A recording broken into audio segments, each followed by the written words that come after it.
Hello friends, welcome back to Sukanya's curry world. ഇന്ന് ഞാനിവിടെ വന്നിട്ടുള്ളത് നല്ല അടിപൊളി ഒരു വെൽക്കം ഡ്രിങ്കിൻ്റെ റെസിപ്പിയുമായിട്ടാണ്. നമുക്കിത് തയ്യാറാക്കി വെച്ചേക്കുവാണെന്നുണ്ടെങ്കിൽ വീട്ടിൽ ഗസ്റ്റൊക്കെ വരുന്ന ടൈമിൽ അവർക്ക് പെട്ടെന്ന് സേവ് ചെയ്യാൻ പറ്റിയിട്ട് നല്ല ടേസ്റ്റി ആയിട്ടുള്ള ഒരു റെസിപ്പിയാണിത്. വീഡിയോയിലോട്ട് പോകാം. അപ്പോൾ ആദ്യം നമുക്ക് കുറച്ച് കസ്കസ് ഒന്ന് സോക്ക് ചെയ്യാൻ വേണ്ടി വെക്കണം. അപ്പോൾ ഞാൻ കുറച്ച് കസ്കസ് എടുത്ത് അതിലേക്ക് വെള്ളം ഒഴിച്ച് നമുക്ക് മാറ്റി വയ്ക്കാം. പിന്നെ നമുക്ക് ഇതിലേക്ക് വേണ്ട മെയിൻ ഇൻഗ്രീഡിയൻറ്റ് കസ്റ്റേർഡ് പൗഡറാണ്. ഞാനിപ്പോൾ ഒരു 1 ടേബിൾ സ്പൂൺ കസ്റ്റേർഡ് പൗഡർ എടുത്തിട്ടുണ്ട്. അതിലേക്ക് നമ്മൾ കുറച്ച് വെള്ളം ഒഴിച്ചിട്ട് കട്ടയൊന്നും ഇല്ലാണ്ട് നല്ലതായിട്ട് നമുക്കൊന്ന് മിക്സ് ചെയ്ത് കൊടുക്കുക. ഇത് അതുകൊണ്ട് ഇതുപോലെ നല്ല കട്ടയില്ലാണ്ട് ഞാൻ കലക്കി എടുത്തിട്ടുണ്ട്. ഇപ്പോൾ ഞാൻ വാനില ഫ്ലേവർ കസ്റ്റേർഡ് പൗഡറാണ് എടുത്തിട്ടുള്ളത്. ഇപ്പോൾ ഞാൻ കുറച്ച് പാല് ഞാൻ അടുപ്പത്ത് തിളയ്ക്കാൻ വേണ്ടി ഒന്ന് ചൂടാകാൻ വേണ്ടി വെച്ചിട്ടുണ്ട്. അതൊന്ന് ചൂടായിട്ട് വരുന്ന സമയം നമുക്ക് നമ്മുടെ കസ്റ്റാർഡ് മിൽക്കിന് ആവശ്യമായിട്ടുള്ള മധുരം ഇതിലേക്ക് ആഡ് ചെയ്ത് കൊടുക്കാം. ഒന്ന് നമുക്ക് പഞ്ചസാര ആഡ് ചെയ്യുക, അല്ലെങ്കിൽ കണ്ടൻസ്ഡ് മിൽക്ക് ഉണ്ടെങ്കിൽ അത് ചേർത്ത് കൊടുക്കുക. ഇപ്പോൾ ഞാൻ ഒരു 3 ടേബിൾ സ്പൂൺ പഞ്ചസാര ഞാൻ അതിലേക്ക് ചേർത്ത് കൊടുക്കുന്നത്.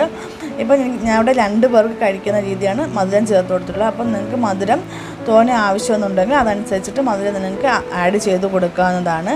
എന്നിട്ട് പാല് നല്ലപോലെ തിളച്ച ശേഷം ഇതൊരു സിമ്മിലോട്ടാക്കിയിട്ട് ഫ്ലെയിം സിമ്മിലോട്ട് മാറ്റിയിട്ട് നമ്മൾ നേരത്തെ തയ്യാറാക്കി വെച്ച കസ്റ്റാർഡ് പൗഡറിൻ്റെ മിക്സ് ഇല്ല, നമുക്കിതിലേക്ക് ഒന്നുകൂടി നന്നായിട്ടൊന്ന് മിക്സ് ചെയ്ത ശേഷം ഇതിലേക്ക് ആ പാലിലേക്ക് നമുക്ക് ഒഴിച്ചു കൊടുക്കാം.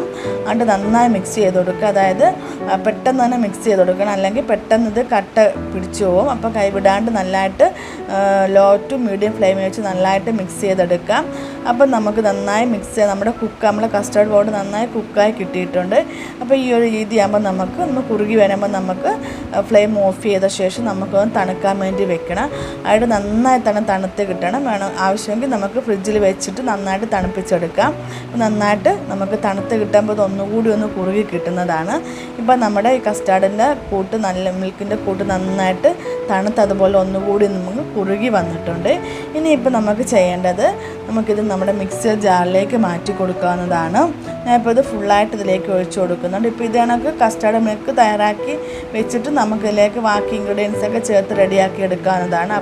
അപ്പം നമുക്കിത് മിക്സർ ജാറിലേക്ക് ഫുള്ള് ഞാൻ മാറ്റി കൊടുത്തിട്ടുണ്ട്. ഇനി ഞാൻ അതിലേക്ക് ഒരു ഐസ് ക്യൂബ്സ് ചേർത്ത് കൊടുക്കുന്നുണ്ട്. അപ്പോൾ തണുപ്പ് തോനെ വേണമെന്നുള്ളവർക്ക് ഐസ് ക്യൂബ്സ് ചേർത്ത് കൊടുക്കാം. പിന്നെ ഞാൻ അതിലേക്ക് ഐസ്ക്രീം ചേർത്ത് കൊടുക്കുന്നുണ്ട്. വാനില ഫ്ലേവറിൽ ഐസ്ക്രീമാണ് അതിലേക്ക് ഞാൻ ചേർത്ത് കൊടുക്കുന്നത്. അപ്പം നമുക്ക് നല്ലൊരു ടേസ്റ്റും കിട്ടും. പിന്നെ കുറച്ച് തണുത്ത പാൽ, ഇത് കാച്ചിയ പാൽ തണുപ്പിച്ചെടുത്തതാണ് ഞാൻ കുറച്ച് ചേർത്ത് കൊടുക്കുന്നുണ്ട്. എന്നിട്ട് നന്നായി ഒന്ന് ബ്ലെൻഡ് ചെയ്തെടുക്കാം നമുക്കിത്. ഇപ്പോൾ ഞാൻ നന്നായി തന്നെ ബ്ലെൻഡ് ചെയ്ത് കൊണ്ടുവന്നിട്ടുണ്ട്. ഇനി നമുക്കിത് ഒരു സെർവിങ് ബൗളിലോട്ട് മാറ്റി കൊടുക്കേണ്ടതാണ്. അതിനുശേഷം നമുക്കിൽ കുറച്ച് ഇൻഗ്രീഡിയൻസ് കൂടിയൊക്കെ നമുക്കിലേക്ക് ആഡ് ചെയ്യേണ്ടതുണ്ട്. ഇങ്ങനെ കഴിക്കുന്നവർക്ക് ഇങ്ങനെ കുടിക്കാവുന്നതാണ്. അപ്പോൾ നമുക്ക് കുറച്ചുകൂടി കാര്യങ്ങൾ ചേർത്ത് കൊടുക്കുക. അപ്പം ഞാൻ അതിലേക്ക് കുറച്ച് ചോപ്പ് ചെയ്ത ബദാം ചേർത്ത് കൊടുക്കുന്നുണ്ട്. അതുപോലെ തന്നെ ഞാൻ കുറച്ച് ചോപ്പ് ചെയ്ത കാഷ്യൂ നട്ട്സ് ചേർത്ത് കൊടുക്കുന്നുണ്ട്. പിന്നെ ഞാൻ കുറച്ച് ഫ്രഷ് ഫ്രൂട്ടായിട്ട് നമ്മുടെ കറുത്ത അരിയില്ലാത്ത മുന്തിരി ചേർത്ത് കൊടുക്കുന്നുണ്ട്. പിന്നെ കുറച്ച് ഗ്രീൻ ആപ്പിൾ കട്ട് ചെയ്ത് ചേർത്ത് കൊടുക്കുന്നുണ്ട്. അതുപോലെ തന്നെ നമ്മുടെ മാതള നാരങ്ങ കുറച്ച് അതിൻ്റെ ഇതും ചേർത്ത് കൊടുക്കുന്നുണ്ട്. അപ്പോൾ നമ്മുടെ കയ്യിൽ ഏതൊക്കെ ഫ്രൂട്ട്സ് ഉണ്ടോ അതൊക്കെ നമുക്കിതിലേക്ക് ആഡ് ചെയ്ത് കൊടുക്കാം. ഇനി നമ്മൾ നേരത്തെ സോക്ക് ചെയ്യാൻ വെച്ചിട്ടുള്ള നമ്മുടെ കസ്കസ് കുറച്ച് ഇതിലേക്ക് ആഡ് ചെയ്ത് കൊടുക്കുന്നുണ്ട്. ഇതെല്ലാം ചേർത്ത ശേഷം നമുക്ക് നന്നായി തന്നെ ഒന്ന് മിക്സ് ചെയ്ത് കൊടുക്കുക. അതിനുശേഷം നമുക്ക് ഫ്രിഡ്ജിൽ സ്റ്റോർ ചെയ്ത് വെക്കുകയാണെങ്കിൽ വെച്ചിരുന്നിട്ട് നമുക്ക് ഗസ്റ്റൊക്കെ വരുന്ന സമയത്ത് നമുക്കിത് സെർവ് ചെയ്ത് അവർക്ക് കൊടുക്കാവുന്നതാണ്. ഇപ്പോൾ നമുക്കിത് ഗ്ലാസ്സിലോട്ട് മാറ്റി കൊടുക്കുക. ഇപ്പോൾ നമ്മൾ സെർവിങ് ഗ്ലാസ്സിലോട്ട് നമ്മുടെ ഈ കസ്റ്റാർഡ് ഫ്രൂട്ട് മിൽക്ക് ഇവിടെ റെഡി ആയിട്ടുണ്ട്. അപ്പോൾ ഞാൻ സെർവിങ് ഗ്ലാസ്സിലോട്ടൊക്കെ മാറ്റി കൊടുത്തിട്ടുണ്ട്. നല്ല അടിപൊളി ടേസ്റ്റി ആയിട്ടുള്ളതാണ്. നമുക്ക് കുടിക്കുമ്പോൾ നല്ലൊരു കൂളിങ്ങാണ്. അതുപോലെ തന്നെ നമ്മുടെ വയറും നിറയും, നമ്മളെ മനസ്സും നിറയും. അത്ര നല്ല ടേസ്റ്റി ആയിട്ടുള്ള റെസിപ്പിയാണ്. അപ്പോൾ ഈ റെസിപ്പി നിങ്ങൾക്കൊക്കെ ഇഷ്ടപ്പെട്ടിട്ടുണ്ടെങ്കിൽ ഉറപ്പായിട്ടും ട്രൈ ചെയ്ത് നോക്കണം. ഇനി അടുത്ത നല്ലൊരു റെസിപ്പിയുമായി വരുന്നതായിരിക്കും. Bye, thanks for watching.